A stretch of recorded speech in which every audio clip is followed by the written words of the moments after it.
வணக்கம் and welcome to அரசியல் பேட்டை. வணக்கம் சார். வணக்கம் சுமையா. சார், தாவேகா ஆட்சிக்கு வந்த பிறகு சட்டம் ஒழுங்கு எந்த அளவுக்கு இருக்கு அப்படின்றத நம்ம பார்த்துட்டு வரோம். அதுவும் பெண்களுக்கான அந்த பாலியல் வன்கொடுமைகளை பார்த்துட்டு வரோம். அப்போ கூட தாவேகாவை சப்போர்ட் பண்ணக்கூடியவங்க 6 மாசம் டைம் கொடுங்கன்னு சொல்லியிருக்கோம்ல, இன்னும் எதுக்கு இப்படியே கேட்டுட்டு இருக்கீங்க, அவரை டிஸ்டர்ப் பண்ணிட்டே இருக்கீங்க இப்படின்ற வார்த்தைகளை சோசியல் மீடியால முன்வைக்கிறத பார்க்க முடியுது. ஆனா நம்ம திமுக தலைவர் அவர்கள் சொன்ன மாதிரி தான், 1 மாசம் கூட 6 நாள் கூட வாயை மூடவே வைக்கலையே, நீங்க கண்டினியூஸா பல விஷயங்கள் நடந்துட்டு இருக்கதை பார்த்துட்டு வரோம் அப்படின்னாங்க. அதில் கூடுதலாக இன்னைக்கும் பார்த்தீங்கன்னா திருவள்ளூர் கும்மிடிப்பூண்டி கிட்ட 3 வயது சின்ன குழந்தை, அந்த குழந்தைக்கு பாலியல் துன்புறுத்தல் கொடுத்து இப்போ அந்த குழந்தை இறந்திருக்காங்க.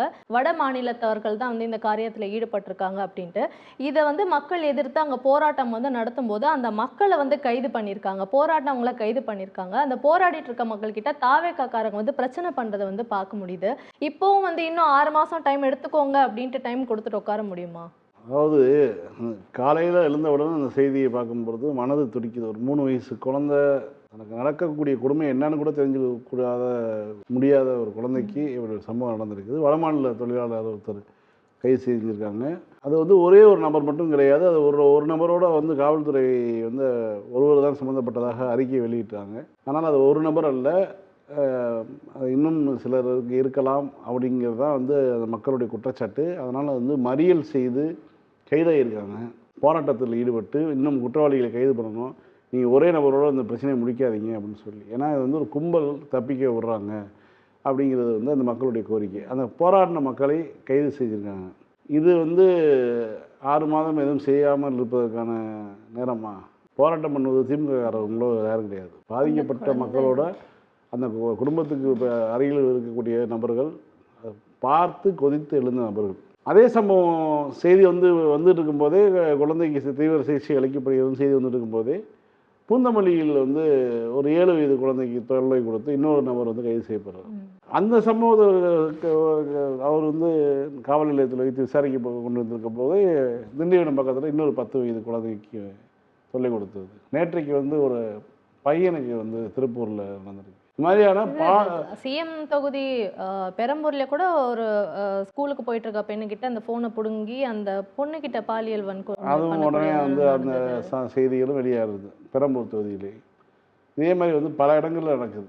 இப்போ இவர் என்ன சொன்னார், ஆட்சி பொறுப்பு ஏற்றவுடனே இவர் என்ன சொன்னார், முதல் 4 கையெழுத்தில் சிங்கப்பெண்கள் படை அமைக்கப்படும், பெண்களுக்கும் குழந்தைகளுக்கும் பாதுகாப்பு உருவாக்கி தரப்படும்.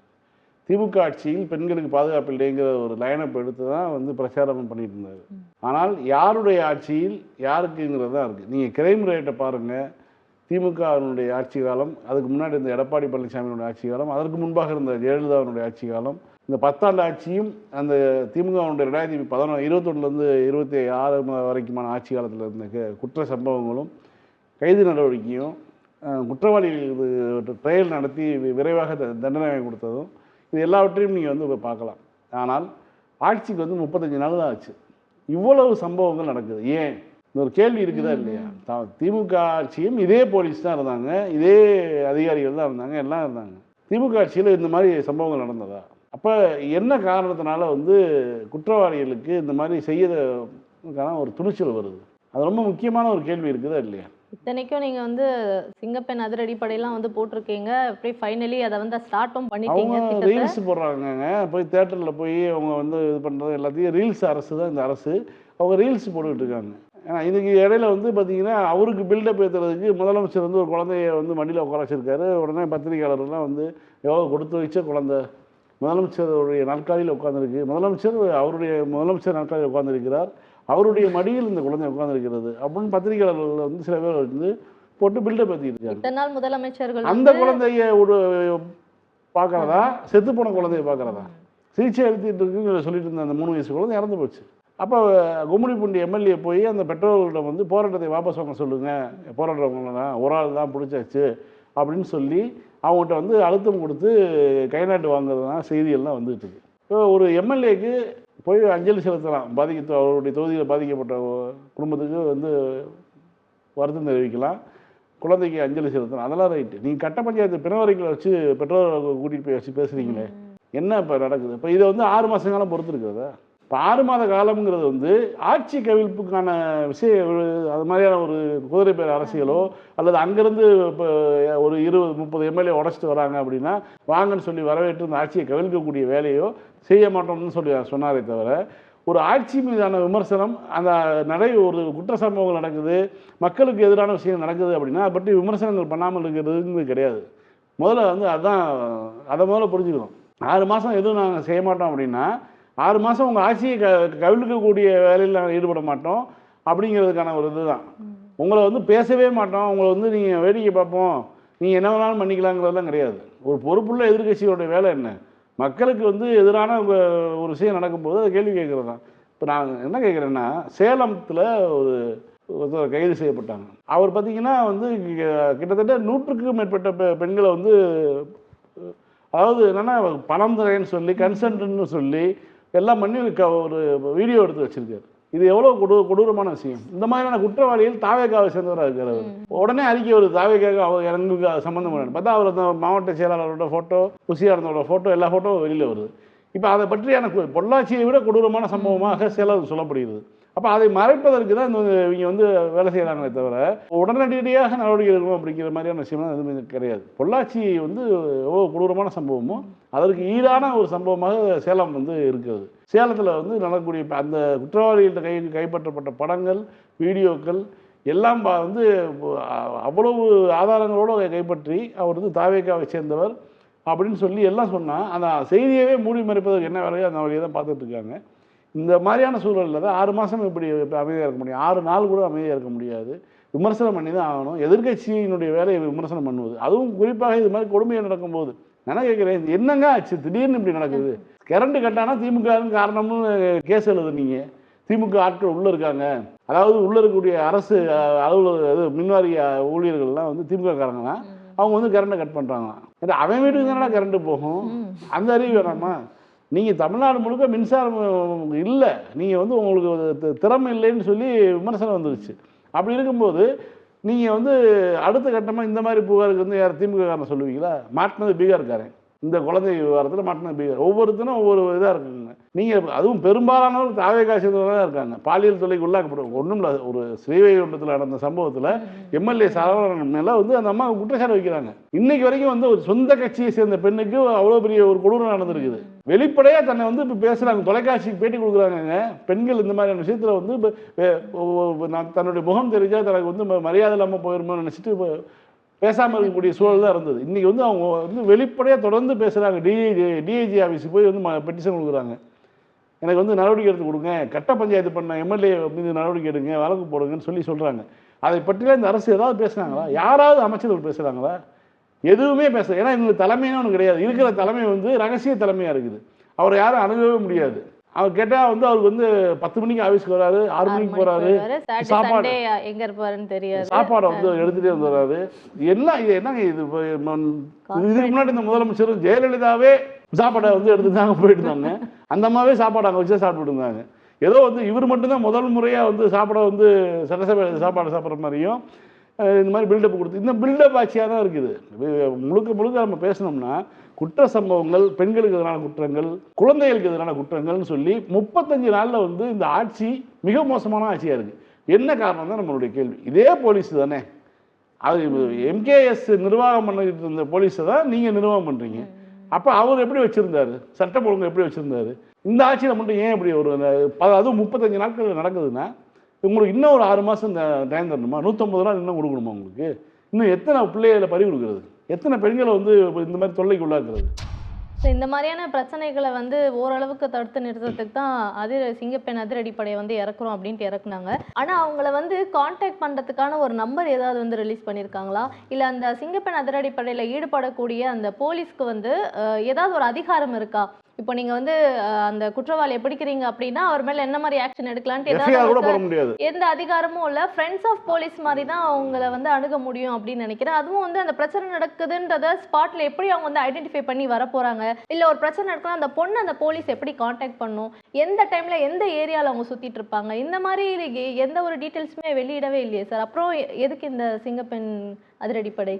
சும்மா ஒரு இதுதான் முதல்ல அதுவும் எதையாவது ஒரு பில்டப் கொடுக்கணும் இல்லையா, அவ்வளோதான். இப்போ அவங்க வந்து ரீல்ஸ் போடுறாங்க, தேட்டருக்கு போய் பெண்களுக்கு உங்களுக்கு ஏதாவது பிரச்சனைனா நீங்கள் உடனடியாக வந்து காவல் நிலையத்துக்கு தகவல் சொல்லுங்கள். இது தெரியாது பாருங்க யாருக்குமே. இதுக்கு அவ்வளோ செலவு பண்ணி 300 சில்லறை கோடி செலவு பண்ணி அந்த யூனிஃபார்ம்க்கு அவங்க கிட்ட இருந்தே பணம் காசு வாங்கி எல்லாம் பண்ணிட்டு இவங்க வந்து பேருந்து நிலையத்துக்கு போகிறது, அல்ல பேருந்து நிறுத்தத்தில் போய் வந்து இருக்கக்கூடிய பெண்கள்கிட்ட போய் உங்களுக்கு ஏதாவது பிரச்சனைனா நீங்கள் வந்து காவல் நிலையத்துக்கு போங்க, இந்த நம்பருக்கு ஃபோன் பண்ணுங்கன்னு சொல்லி நம்ம சொல்லுவோம். அது அவங்களுக்கான பிரத்யேக எண்ணெலாம் கிடையாது. அப்போ இன்னொன்று வந்து அவங்களுக்கான அதிகாரங்கள்ங்கிறது மட்டுப்படுத்தப்பட்ட அதிகாரமாக இருக்குது. ஒரு குற்றவாளி குற்றச்சம்பவம் நடக்குதுன்னா குற்றவாளியை பிடித்து தானே வந்து ஒரு எஃப்ஐஆர் போடுறதுக்கான அதிகாரமும், அது ஒரு பெண்களால் பெண்களுக்காக உருவாக்கப்பட்ட ஒரு படைன்னு சொல்கிறீங்க இல்லையா, அப்போ வந்து அவங்கள வந்து ஒரு வழக்கு பதிகிறதுக்கான ஒரு உரிமையை அவங்களுக்கு கொடுக்கணும். தனிப்பட்ட ஒரு விங்கு ஆரம்பிக்கிறீங்க அப்படின்னா, இப்போ பல்வேறு விங்கு இருக்குது இப்போ காவல்துறையில். சிலை கடத்தல் பிரிவு, மதுவிலக்கு பிரிவு, நிறைய ஒரு நீங்கள் விங்கு நீங்கள் கொண்டு வரீங்கன்னா அந்த விங்குக்கான ஒரு இது பண்ண முடியும் இல்லையா. ஒரு சிலை கடத்தல்னா அவங்களுக்கு வழக்கு போடுறதுக்கான அதிகாரம் இருக்குது, மதுவிலக்குன்னா அதுக்கான வழக்கு போடுறதுக்கான அதிகாரம் இருக்குது. இது மாதிரி பல்வேறு துறைகள் இருக்குது இல்லையா. ஒவ்வொரு துறைக்கும் வந்து அதுக்கான அதிகாரத்தோடு தான் இருக்குது. அப்போ இவங்களுக்கு என்ன அதிகாரம்னா எதுவுமே கிடையாது. ரோந்து போகிறது, அங்கே பெண்கள் இருந்தாங்கன்னா அவங்க வந்து சொல்கிறது, இது மட்டும்தான் அவங்களுக்கு வந்து வழங்கப்பட்டுருவதாக சொல்கிறது. இப்போ எல்லாமே வந்து நேம் ஷேக்குக்காக ஒரு ஒரு இது மட்டும் ஒரு அறிவிப்பு மட்டும் செஞ்சுட்டு விளம்பர மாடல் தான், வேறு எதுவுமே கிடையாது. சோஃபா மாடல் அரசு என்பது இந்த லட்சணத்தில் தான் இருக்குது. சார் 2 நாளைக்கு முன்னாடி தான் நம்ம பார்த்தோம், தமிழ்நாட்டுக்கு வர வேண்டிய முதலீடுகள்லாம் வந்து ஆந்திராவை நோக்கி போயிட்டு இருக்கு அப்படின்ட்டு. உடனே சோஷியல் மீடியாவில் நம்மளுடைய இந்த துறை சார்ந்த அமைச்சரை பற்றி, அமைச்சர் கீர்த்தனா அவர்களை பற்றி எடுத்து நிறைய பேர் சொன்னாங்க. அதாவது இந்த விஷயங்கள்லாம் நடக்குது, ஆனால் நீங்கள் வந்து அங்கே ரீல்ஸ் போட்டுட்டு இருக்கீங்களே அப்படின்ற மாதிரி பொதுமக்களே வந்து கேள்வி கேட்டிருந்து பார்த்தோம். இப்போ வந்து கீர்த்தனா அவர்கள் என்ன சொல்கிறாங்கன்னா, ஹுண்டாயோட வந்து எம்ஓ நடந்திருக்கு அப்படின்ற மாதிரியான விஷயங்கள் சொல்லியிருக்காங்க. ஆனால் 2025 வந்து ஹுண்டாயோட எம்கேஎஸ் அவர்கள் முதலமைச்சராக இருக்கும்போதே எம்ஓயூக்கு சைன் பண்ணி எல்லாமே முடிச்சாச்சு அப்படின்ற ஒரு தகவலும் இருக்குல்ல, அப்போ நடந்த கான்க்ளேவ்ல. திரும்ப இன்னொரு 6 நிமிஷம் வீடியோ போடணும். இந்த வீடியோ தயாராகிறதுக்குள்ளேயும் அது பார்த்தீங்கன்னா அதுக்குள்ளேயும் ஒரு 4 சம்பவத்தை இதே மாதிரி பண்ணி வச்சுருக்காங்க.